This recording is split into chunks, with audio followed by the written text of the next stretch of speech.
Assalamualaikum warahmatullahi wabarakatuh. Perkenalkan, nama saya Samsul Arifin, mahasiswa STKIP PGRI Bangkalan, Prodi Pendidikan Ekonomi, kelas Ekonomi 2C. Kali ini saya akan mengerjakan tugas saya yang dimana tugas dari Bapak dosen Pengampu Yusrianto Soleh, MPD, mata kuliah belajar pembelajaran. Langsung saja kepada pertemuan 8 UTS. Pertemuan 8-nya UTS itu soalnya waktu itu saya dikasih tentang jelaskan guru sebagai sistem kegiatan belajar mengajar. Jawaban waktu itu saya, guru merupakan sebagai pendidik yang profesional, yaitu memiliki tugas utama yang sangat baik, yang dimana itu guru sebagai mendidik, mengajar, membimbing, mengarahkan, melatih, menilai, dan mengevaluasi peserta didik. Maksudnya gini, pendidik itu sebelum dia melakukan kegiatan belajar mengajar, pendidik ini mempersiapkan bahan pembelajarannya untuk dilaksanakan ketika kegiatan belajar mengajar berlangsung. Dan pendidik ini membimbing peserta didik dalam kegiatannya, mengarahkan dan melatih dan menilai dan mengevaluasi seberapa kemampuan peserta didik.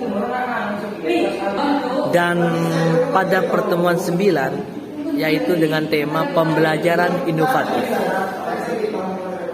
Pembelajaran inovatif merupakan guru akan memberikan kesempatan kepada peserta didiknya untuk membangun pengetahuan itu sendiri atau secara mandiri dalam mewujudkan pembelajaran inovatif ini diperlukan media untuk alat penunjang pembelajaran. Faktor utamanya yaitu pendidik harus ada strategi pembelajaran kepada peserta didiknya. Maksudnya pembelajaran inovatif ini, pendidik menekankan kepada peserta didik untuk bisa membangun suatu pengetahuannya diri sendiri agar bisa menumbuhkan pengetahuan yang baru, bisa menghasilkan sebuah informasi yang baru kepada teman sebayanya. Dan hakikatnya dalam pembelajaran inovatif ini yaitu suatu interaksi peserta didik tentang situasi yang ada di sekitar individu belajar sebagai proses mengarahkan peserta didik dengan pencapaian dan proses berbuat melalui berbagai pengalaman mendidik.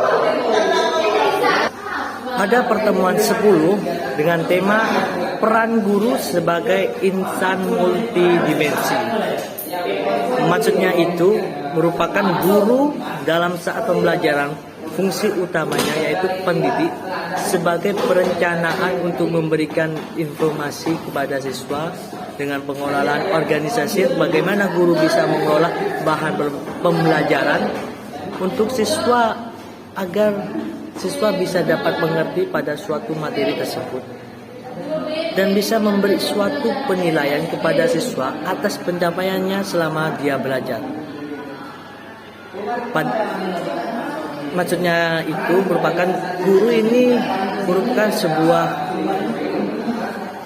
pedoman pada peserta didik untuk bisa mengelola organisasi, bagaimana itu pendidik ini bisa mengelola bahan pembelajaran untuk siswa agar siswa itu bisa dapat mengerti pada suatu materi tersebut, seperti itu.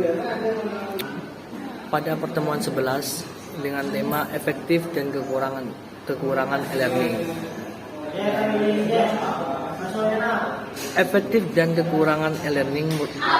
E-learning merupakan alat penunjang bagi pendidik untuk melaksanakan kegiatan pembelajaran yang efisien dan mudah untuk dilakukan dimanapun dalam kegiatan berlangsung. E-learning ini sangat mudah untuk bagi siswa untuk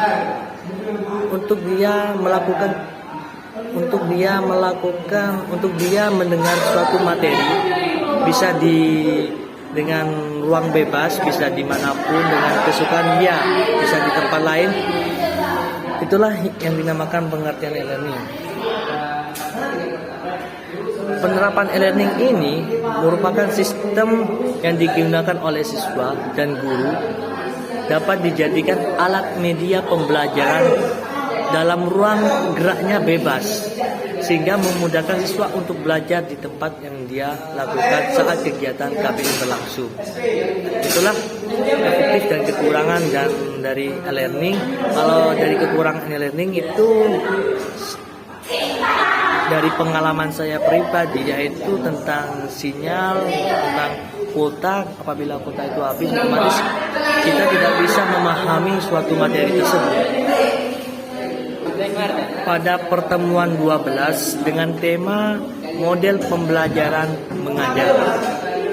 Mengajar merupakan suatu proses bagi pendidik untuk caranya agar bisa membuat hasil belajar agar dapat tercapai. Secara kontekstual diterjemahkan sebagai beragam upaya yang dilakukan oleh guru dalam memudahkan suatu pembelajaran untuk dipahami oleh siswa. Untuk itulah beragam alat dan bahan yang digunakan oleh guru untuk mencapai hal tersebut. Pada pertemuan 13, masalah belajar. Masalah belajar yang sering dihadapi peserta didik yaitu ketika siswa tidak mampu mencapai tujuan belajarnya atau proses belajar sesuai dengan pencapaian teman sebaya di kelas. Misalnya masalah yang sering dikeluhkan oleh peserta didik antara lain yang pertama, malas dalam kegiatan belajar, yang kedua, belajar hanya untuk mengejar nilai, dan yang ketiga, benci terhadap mata pembelajaran yang tertentu, dan yang terakhir, semangat belajar yang tidak konsisten. Terus cara mengatasi masalah belajar terhadap peserta didik yaitu dengan cara guru pendidik wajib memberikan pengajaran terhadap peserta didiknya seperti remedial, memberikan kegiatan pengulangan bahan materi, pengayaan, mengulang kembali materinya agar bisa dipahami dan bisa mengembangkan sikap dan kebiasaan belajar yang baik. Dan yang terakhir kali ini pada pertemuan 14, evaluasi belajar dan pembelajaran. Evaluasi merupakan proses mengambil hasil dari yang kita kerjakan selama ini untuk mengukur yang kita kerjakan dan mengetahui seberapa tingkatnya pencapaian tujuan pembelajaran yang telah kita lakukan. Manfaatnya evaluasi ini yaitu bisa mengetahui seberapa peningkatnya peserta didik dalam proses pembelajaran yang dia lakukan selama kegiatan pembelajaran berlangsung. Fungsi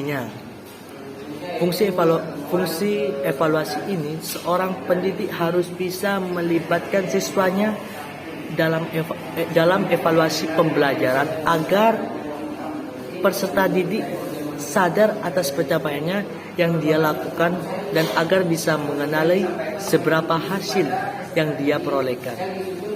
Oke, baik, itulah resuman saya pada pertemuan mata kuliah belajar pembelajaran dengan dosen Bapak Yusrianto Soleh. Apabila ada tutur kata yang salah, mohon maaf sebesar-besarnya. Saya atas nama Samsul Arifin mengucapkan banyak-banyak terima kasih. Sekian dan terima kasih. Wassalamualaikum warahmatullahi wabarakatuh.